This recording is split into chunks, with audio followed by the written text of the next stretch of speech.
안녕하십니까. 서울 개인택시 바른소리TV 이영식입니다. 2024년 11월 말 현재 복지회를 탈퇴하거나 미가입한 조합원이 약 1만여 명을 넘어서서 매월 7만여 원의 복지회비를 납부하는 조합원은 현재 37,574명에 불과합니다. 탈퇴한 조합원 중에서 42명 조합원들은 내가 낸 원금만 받는 것이므로 순번을 기다리지 않고 조합과 복지회를 상대로 할당금 환불 지급 청구의 소를 제기했는데 1심 재판부는 조합과 복지회는 각기 독립된 비법인 사단이라고 판단하여 조합은 책임이 없고 복지회가 전액 지급하라는 취지 판결을 선고하였습니다. 저는 이 판결문을 보고 지금까지 조합을 믿고 묵묵히 따라온 조합원들이 피해를 더 이상 방관해서는 안 되겠다고 결심을 하고, 물론 저 자신도 지금 34년째 복지회에 이제 할당금을 내왔고요. 지금도 가입하고 있는 상태니까 정말 절박한 심경으로 이 방송을 하는 것이니까 현재 복지회에 가입해서 매월 7만여 원을 징수당하고 있는 조합원님들은 꼭 보시고 현명하게 대처해 주시기를 바라는 바입니다. 소송을 벌린 분들은 조합이든 복지회든 돈만 받으면 되니까 항소를 하지 않았지만 1심 판결에 차순선이는 돈을 주지 않겠다는 심보인지는 잘 모르겠지만은 청구금에 대해서만 항소를 하고 조합과 복지회가 별개의 단체라는 판결에 대해서는 항소를 하지 않아서 2023년 8월 19일자로 서울 개인택시 조합과 복지회는 별도의 이 법인단체라는 사실이 법적으로 확정이 되었습니다. 그리고 이제 2심 재판부인 서울고등법원은 2024년 12월 10일 약 1년 4개월 만에 피고 복지회는 원고의 청구 금액을 5회로 균등 분할해서 1회는 작년 12월 31일까지 지급하고 나머지 금액도 4번에 나누어서 2025년 12월 31일까지, 그러니까 올 말일까지요, 전부 지급하라는 강제 조정을 결정을 했는데 차순선 복지회장은 또 시간을 끌려고 이 신청을 제기한 것 같습니다. 차순선 씨 속셈은 어떻게 하든지 시간을 끌다가 떠나면 그만이라는 그런 심보인 것 같은데요. 조합원들도 알다시피 복지회는 지금 미지급금이 700여 원을 넘어섰고 자산도 없는 빈 껍데기뿐이며 돈이라고는 오직 현재 남아있는 조합원들에게 매달 약 7만 원씩을 걷는 돈뿐인데 고등법원 판결이 이제 이게 강제 조정을 거부했으니까요, 이의 신청을 했으니까 아마 1월 말이면 아니면 2월 초순에 선고될 것 같은데요. 그렇게 선고가 되면은 순수한 탈퇴자들부터 먼저 지급을 해야 하니까 그동안 우리 복지회가 지켜져왔던 그 순번 규정이 파괴되어 그야말로 이 복지회는 이제 혼란을 맞이할 수밖에 없는 그런 상황이 되는 것입니다. 그리고 이제 42명 조합원 이외에 수백여 명 조합원이 제기한 소송도 이 재판 결과를 기다리고 있는 중이어서 2심이 이제 선고가 되면은 일사부재의 원칙에 따라서 이분들에게도 먼저 지급해야 되는 상황이 되는 것입니다. 이렇게 되면은 탈퇴자 1만여 명도 순번을 기다리지 않고 소송을 제기할 것이므로 조합을 믿고 매월 할당금을 꼬박꼬박 내다가 이제 차를 팔고 번호표를 받아서 기다리는 약 3,600여 명, 지금 현재 기다리는 사람이 3,600명 된다고 해요. 한 달에 한 120명 정도밖에 지급을 못한대요. 그런 이직자들은 앞으로 2년이 아니라 중간에 이제 자꾸 이렇게 끼어드니까 말이죠. 4, 5년 이상을 기다려야 하는 상황이 되는 것인데, 이것은 이제 이게 남의 일이 아니고 우리 현재 복지에 남아서 매월 7만 원씩 내는 우리 조합원들이 이제 37,574명. 우리가 언제까지 이걸 할 수가 없지 않습니까? 팔면은 우리 일이란 말이죠. 이렇게 되는 것입니다. 우리 남아있는 조합원들은 조합을 믿고 참 지금까지 하라면 하고 시키면 시킨 대로 해 왔었는데, 차순선이가 우리 사장이 복지회와 조합은 별개라고 이렇게 이 사람이 이제 법원에서 하니까 맞습니다 이러고 거기 항소를 안 한 거거든요. 그러니까 이제 우리가 무슨 죄가 있다고, 우리가 빈 껍데기만 하는 이 복지회에 남아서 졸지에 빗자리에 대해서 그 밑빠진 독에 물 붓기 식으로 돈만 내면서 이직자와 탈퇴자들이 뒤치다거리를 하고 있는 것인지 정말 어이가 없고 분노하지 않을 수 없는 것입니다. 이렇게 어이없는 파국을 만들어 놓은 차준선이는 이 와중에 직원을 줄여서 어떻게 일을 해볼 생각은 안 하고, 이런 판에 또 신입사원을 모집한다고 공고를 내는 등 정말 이 사람의 만행은 끝이 없는 것 같습니다. 그래서 제가 작년 9월 1일 사당동 보수교육장을 시작으로 강동 화마톨, 그것이 끝난 다음에는 일제검열장을 찾아다니면서 조합원님들에게 이러한 홍보물을 배포를 했습니다. 이직금 지급 우선 멈춤. 조합원님들 그거 제가 한 3만 장 풀었으니까 이거를 기억하시겠죠? 모르는 분들은 이제 안 받아보시니까 이게 많이 돌아다녔어요. 이직 할당금 67,000원 보장 대책이 우선이다. 그러니까 복지회와 조합이 분리된 단체라고 하니까 이제 남아서 우리 67,000원씩 내는 조합원들에게 이 보장을 대책을 세워줘야지. 복지의 빈 껍데기인 그런 단체 우리가 남아서 아무것도 없잖아요. 복지회라는 데는 자산도 없고. 조합은 그래도 동대문 건물, 그 중앙지구, 양천지구 건물, 또는 마곡 충전소, 또 각 18개 지구에서 갖고 있는 그 사무실 임대, 뭐 여러 가지 자산이라고 있는데, 복지는 이 빈 껍데기잖아요. 단지 이제 제가 아까도 얘기했지만은 6만 7천씩 내는 거 그것뿐이 없잖아요. 그러니까 파산이란 말입니다. 이 파산이라는 것은 어떤 단체가 채무가 발생했어요. 그런데 그것을 갚을 능력이 없는데도 계속해서 그 파산 신청을 안 하고, 그로 인해서 그 구성원들, 사원들이나 아니면 우리 것처럼 이제 회원들이 피해가 발생할 때 그것을 안 하게 되면, 신고를 안 하게 되면은 그 대표자가 즉시 신고하게끔 돼 있는데, 대표자가 신고를 안 하면은 500만 원의 과태료 처분을 받는데요. 차순선이는 이미 2023년 8월 19일부로 이것을 신고를 했어야 돼요. 왜냐하면은 항소를 안 했다는 것은 차순선 자신이, 판사가 서울대학 개인택시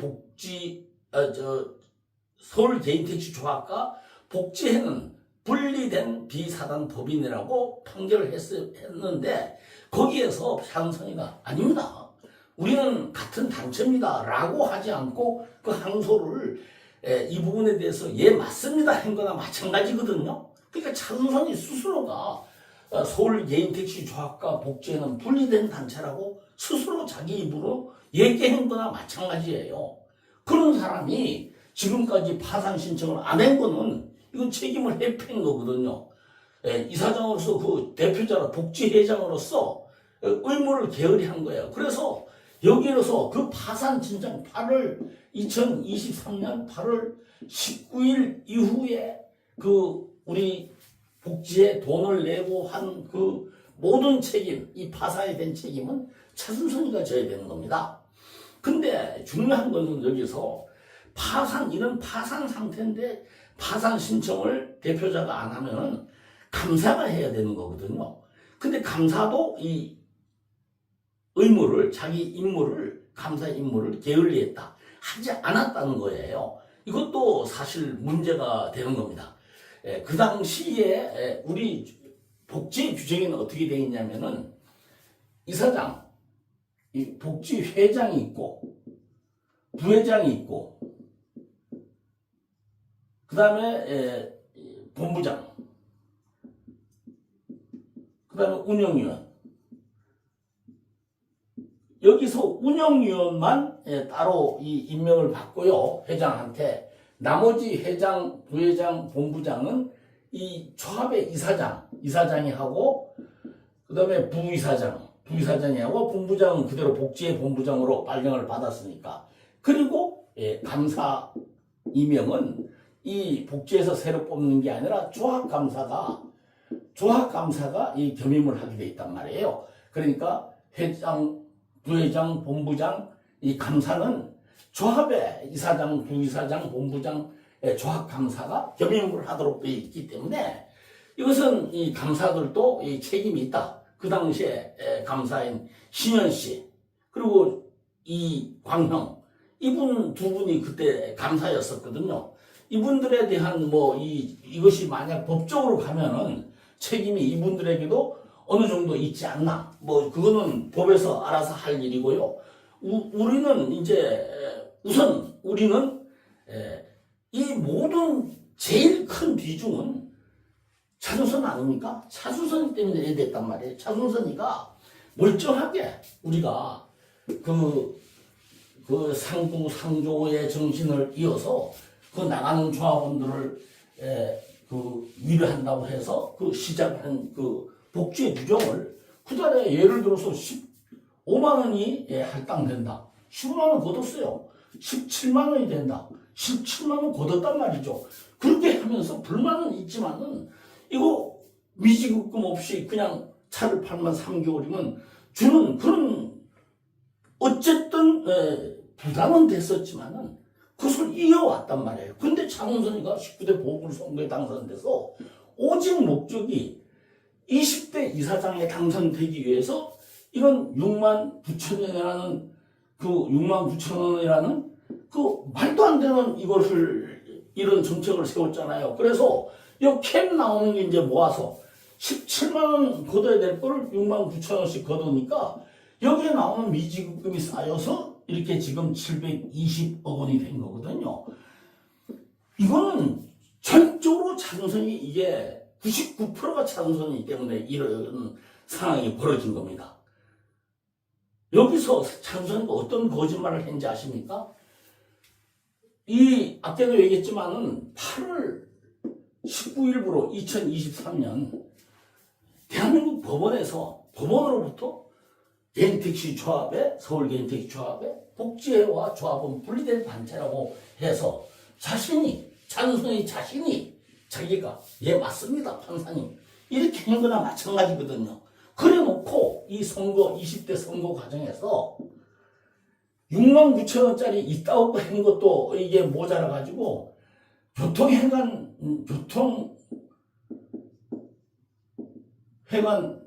건물 지분을 팔아서 자기가 이사장이 되면은 그때 당시에 부채가 462억 원이 됐는데요. 이것을 갖다가 자기가 깔끔하게 해결했다. 그런데 차순선이가 자기가 2023 8월 9일날 조합과 복지회가 분리된 단체라고 해놓고 이 교통회관이 어디 겁니까? 이 조합가 아니에요, 조합가. 이게 거짓말을 했으니까 이 하다가 예를 들어서 나는 조합원들의 부담이 뭐 참 이래 되는 것 같아서 제가 이렇게 하려고 했습니다. 그런데 이렇게 참 이렇게 됐는지 나는 몰랐습니다. 이렇게 된다면 무슨 면죄부가 있을지 몰라도 이게 거짓말을 했잖아요. 고의적으로 오직 20대 이상에 당선되기 위해서 이렇게 거짓말로 했기 때문에 고의적으로 한 거기 때문에 여기에 파산에 대한 모든 책임은 차준선에게 있는 거예요. 예, 그거는 법으로 이제 그 피해자들이 따져볼 문제고요. 그리고 이 사람이 당선이 돼서 또 어떤 짓을 했습니까? 이직금 해결한다고 어쩌고저쩌고 하다가 죽게 내놓은 게 마곡 충전소를 매각해서 이직금에 충당하겠다. 이게 마곡 충전소가 어디 겁니까? 조합 거잖아요. 조합 건데 이걸 이직금으로 충당했다. 거짓말로 자기 계속 이렇게 하면서 그리고 또 항소를 하고 이거 대법원에서 이거 받아줄 거 같습니까? 그냥 기각이 돼요. 그러니까 이것은 이제는 신청하는 일만 남았는데 만약 감사님들 안 하면은 우리 조합원들도 저도 이거는 서울시에 강력하게 민원을 제기해서 이것을 파산을 선언하도록 신고를 하도록 이렇게 해야 된다. 그러면은 파산을 하고 나머지 우리 37,574명은 어떻게 되냐? 조합으로 가라는 거예요. 조합으로 모든 해결을 조합으로 해결을 해서 다시 시작하자. 다시. 그러니까 우리가 갖고 있는 예를 들어서 뭐 저 같은 경우에 이 34년이니까 약 낸 원금이 한 2천만 원 될 거예요. 이런 거 다 보장을 해야 된단 말이죠. 이런 거 보장을 하면서 다시 시작하는 방법. 여기에는 가산점 제도라든가 뭐 이런 거를 이제 다 없애고 아주 합리적인 방법. 이제 수입이 있잖아요. 그거는 뭐 제가 지금 바깥에 있는 사람이기 때문에 지금 뭐라고 얘기를 할 입장도 못 되고요. 우선 수입을 창출해야 돼요. 수입 창출. 그 방법은 여러 가지 뭐 단톡방에도 떠돌고 저도 여러 번 재차 얘기하면 이거는 추후 문제고 우선 시급하게 11월 할당금 까지는 이제 이직 정상적으로 했지만 그 준비 기간 좋다 이거야. 12월까지. 그렇지만은 2025년 1월 분부터는 우리 37,000명이 내는 이 할당금을 전부 일로 가게끔 조합으로 가게끔 이렇게 해달라는 것을 제가 요청드리는 것입니다. 이것은 저 하나의 문제가 아니고 37,574명에 대한 문제고요. 이렇게 되면은 이제 파산하면은 뭐 나머지 순번을 기다린 3,600명 이런 부분에 대해서는 이분들이 찬손이와 이거는 법적 싸움을 벌릴 문제다. 우리 37,574명이 언제까지 이렇게 우리가 뒤치다거리를 할 수는 없다. 이렇게 말씀드립니다. 여기서 이제 조합원님들한테 말씀드릴 거는 차순선이는 절대 이걸 안 합니다. 할 수가 없죠. 그러니까 여러분들께서 이사님들이나 이런 분들한테 대의원님들, 지부장님들한테 전화를 하셔가지고 이것을 빨리 수습을 할 수 있는 방법, 파산 신청을 하고 우리 37,000명 이게 조합 회계로 넘어갈 수 있는 방법을 강구를 하라. 당신들 수당 먹고 그 판공비 쓰면서 뭐 하고 있냐 이런 거 하나 해결을 못 하고 그러니까 이렇게 해서 우리를 내는 돈을 우리를 갖다가 보장을 해달라. 대책을 세우라. 이렇게 촉구를 해야 됩니다. 나는 이 자리를 빌어서 공개적으로 이사님들께 중추적인 역할을 이사님들께 말씀드리겠습니다. 이사님들 중에서 제일 믿을 만한 사람이 최용식. 이분은 지금도 영동지부 지부장을 2번씩이나 하셨지만은 지금도 영동지부 조합원들의 80% 이상의 지지를 받고 계신 분이에요. 진짜 이분은 사명감도 있고 그리고 소신도 있는 분이에요. 그리고 이성민 핫하고 오명한 분 아닙니까? 강동지부 대의원님. 예, 이사장한테 이사장 나온다고 신현 씨한테 양보를 했는 사람이거든요. 이분. 그리고 양만성. 남성. 이분은 이 조합을 책임지겠다고. 자기에게 맡겨달라고 이사장에 출마해갖고 장선 씨하고 출마했던 대결을 경선을 했던 사람 아닙니까? 이분 그 마음 그대로 지금 이분 젊으니까 여기에 참 역할을 잘 해주시고 꼭 이사장이 돼야만 합니까? 아니잖아요. 그리고 김정근 이사님. 이분은 12대 때부터 우리 조합의 지평부에 계속 뭐 지부장, 이사, 뭐 대의원 계속 몸을 담았잖아요. 한 번 정도 안 한 걸로 알고 있는데 계속해서 왔단 말이죠. 그러니까 이 산 증인이에요. 현재 이사의 반장을 하고 계시잖아요. 그러니까 이 네 분이서 하면은 나머지 13명에서 9명 이사들은 이런 상황이니까 따라오게 돼 있다. 난 이렇게 생각을 하거든요. 그러니까 이 네 분께서 좀 역할을 하셔가지고 우리 복지회에 있던 우리 37,574명입니다. 다시 한번 말씀드리지만 보장대책을 세워주십시오. 다시 한번 간곡하게 호소드립니다. 이사님들, 마지막으로 그 김정근 이사 반장님 같으신 분들은 진짜 조합원들에게 그동안에 그 조합원들로 받았던 그러한 그 성원, 지지, 이거 이제는 보답하실 차례라고 생각하고요. 예, 이 이사님들께서 좀 힘써 주십시오. 예, 당신들만 믿겠습니다. 마치겠습니다.